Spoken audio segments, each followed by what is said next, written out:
Hey, we back. Welcome back, everybody, to Hoops Analysis. Great to have y'all back, man. The home of everything basketball related. We just kick back, relax, and we talk about anything related to basketball. Man, it is NBA time, y'all. Like, look at this, man. We got one day, I guess 2 days, until NBA basketball is back. So what we're going to do today is we're just going to do some predictions, man. I'm going to go ahead and do the Eastern Conference for y'all, man, because to me that is way easier than trying to do the West, because the West the West is crazy. Now, I'm not even going to lie to you. I mean, the East is pretty top heavy outside of the top like 5 or 6 teams in the East, and you get to just pretty decent teams, and then, you know, the bottom tier teams. But we're going to go ahead and start off with the East. As always, please make sure you go ahead and like and subscribe. If you wanted to go ahead and leave some comments here on content that you all would like and enjoy, I'll definitely be looking at that to try to get you all some videos that you all would like there. So without further ado, let's go ahead and get on into this thing, man. Just as a side note or a little caveat here, this is always going to be just, you know, as factual as I can give it to y'all. I'm not going to try to, you know, be too biased with these. Even the teams I don't necessarily like or players I don't necessarily like, I always try to be fair with it. So just try to keep that in mind. If, you know, I say something that you don't like, just try to get that in mind. I'm just trying to be unbiased, man. Let's be a little unbiased. Let's be a little fair here. All right, let's get into it, man. Number 1 for the Eastern Conference, I've got the Boston Celtics. Listen, man, they've added Drew Holiday and Porzingis to that roster. Yeah, they lost Marcus Smart, but I think Drew Holiday is a slight offensive upgrade. And with that, I just think that team is just poised to win regular season games. I don't know about playoff games, but regular season games, I think they're gonna have the firepower to just kind of blitz through people. I am concerned about their depth, but as far as a team poised to win a lot of regular season games, I think Boston's got that. Number 2, the Philadelphia 76ers.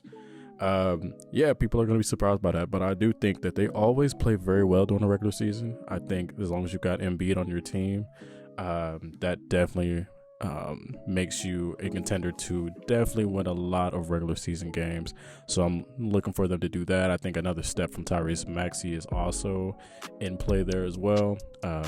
They do have some decent depth as well. I know they brought in Kelly Oubre to kind of round out the bench.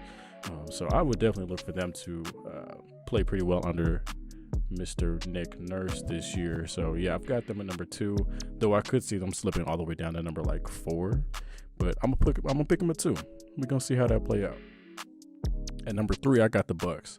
I know y'all like, bro, what the heck? The Bucks is they're not even 1 or 2. Yeah, I mean, listen, I think the Bucks they're gonna be figuring some things out during the regular season. I don't expect them to go all out, especially with older Dame and Giannis is not older, but, you know, I don't think they're going to be going as hard during the regular season.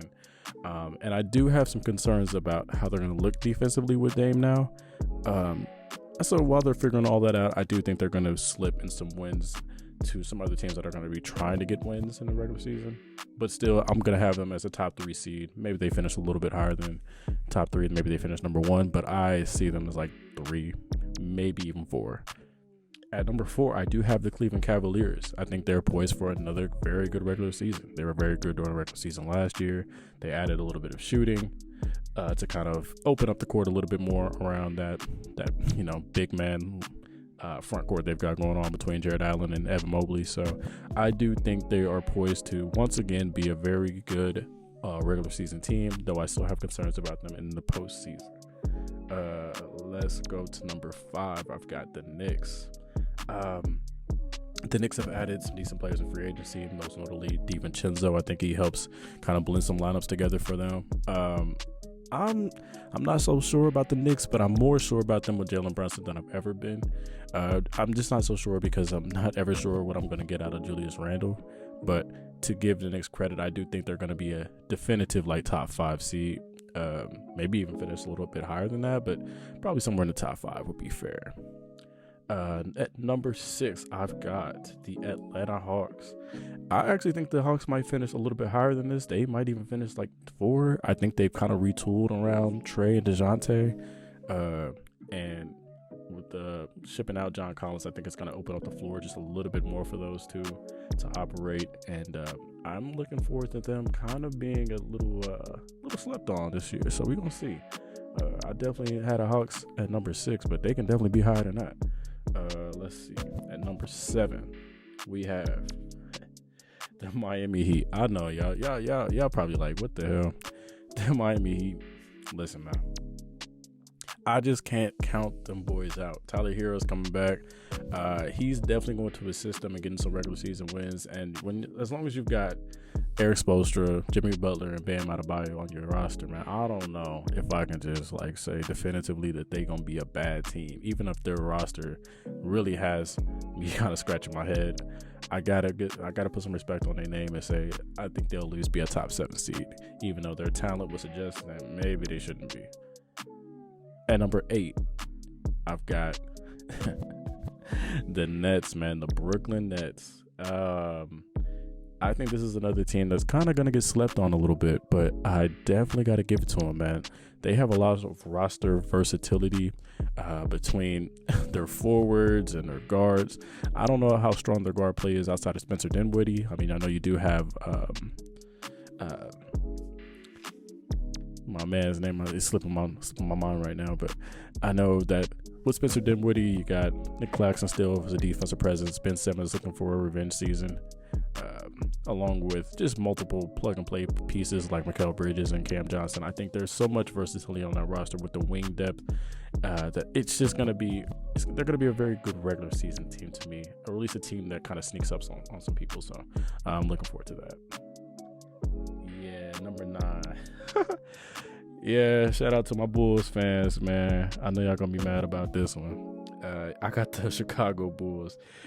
To me, the Bulls are always just that team that I expect so much from, but they just never give it to me. So this year, I'm not even gonna go there. I'm not even gonna try to hype them up and say, they're gonna be this. I'm putting them at number 9 just because I don't trust anything that they got going, man. I know they've got the talent, but something about the roster just doesn't fit well enough on the court to make me have some confidence in them. So I can only put them at number 9. Though they could finish a little bit higher, so we're going to see. At number 10, I got the Raptors. I like some of the pieces on the Raptors. I just don't. This is another team that's just they don't really play to the level that I think they could. I know Scotty Barnes is looking to have some improvement going into what I believe will be his 3rd year, but I'm just not I'm not so sold on the Raptors. As a matter of fact, if we talk about selling, I'm expecting the Raptors to go ahead and be sellers at the trade deadline, if we're being honest. I just don't see it with this team. So I'm going to be on the lookout for that. But I got them finishing the year at number 10, so we'll see.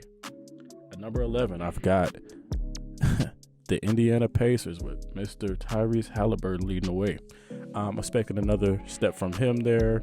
But outside of Tyrese Halliburton and Mr. Miles Turner, I've got some questions about their roster. I mean, they're still just trying to figure out pieces to pair around those guys, and I don't even know if Miles Turner is actually a long-term piece. I think he did just sign an extension, but who knows if he's really a long-term piece for them. So I'm not sure about the Pacers, but I'll go ahead and put him at number 11, just out of respect for what I think Tyrese Halliburton is going to be able to provide for them. At number 12, I've got the Washington Wizards. I just put them up here because the pool party, you know what I'm saying. I'm expecting a pretty decent year for Jordan Poole. He's going to have carte blanche and the green light to take pretty much any shot he wants, along with Kyle Kuzma. So between them two boys, I mean, their offense should be, relatively decent, at least decent enough for them to scrap up there and get to the 12th seed like I'm predicting there. So the Wizards will be a fun, League Pass team to tune into each night just because of those two guys. I mean, they can get hot at any moment, but as far as the rest of the roster is concerned, 12th seed. Number 13, I got the Orlando Magic. This is tough for me because I've been watching them during the preseason, man. And honestly, man, I don't know. They've got a lot of roster versatility. They've got size everywhere. I think they could finish higher than number 13, but something is telling me they're still a couple years away from being a really legitimate team. I think they've got some roster cleanup to do. I think they've got a lot of logjam in some places, but definitely going to be interesting. I like Wagner. I like both the Wagners actually, but Franz obviously is to me just the better player, and Paolo is going to be interesting to me as well. And so I'm very interested to see how those two play. Shout out to Jonathan Isaac. He's back on the court looking good. So that's another player who I'm interested to see kind of blend into the mix. And Markelle Fultz. The Magic are definitely going to be interesting. Number 14. Go ahead and give me the Charlotte Hornets. Man, look, I don't know what it is about the Charlotte Hornets, but this is another team where I'm like, they should be way better than the way they perform. And maybe they get up to play-in range. I do have that as a possibility for them. But at the end of the day, they just seem to suffer from a lot of injuries, mainly to LaMelo and Gordon Hayward and players like that. And then even when they're not injured, I don't know what I'm really watching for them. They're just one of those teams that just kind of makes me scratch my head. But hey, I got them at 14. But I'll go ahead and say, hey, maybe they get up to 9 or 10. Maybe. And then we know if they get up to 9 to 10 range, there's a chance or possibility that they get bounced in the play-in. But hey, we'll see what happens. I got them at 14. Number 15, I've got the Detroit Pistons. And look, Detroit, I see, is making strides and steps towards becoming a relevant team again. I do like Cade Cunningham. They've got some interesting big men. I think they've got too many big men, honestly. So that's going to have to get cleaned up. But they're still a ways away from real contention. So I do have them finishing at the bottom of the Eastern Conference. So that is my standings for this year's 2023-2024 NBA season for the Eastern Conference.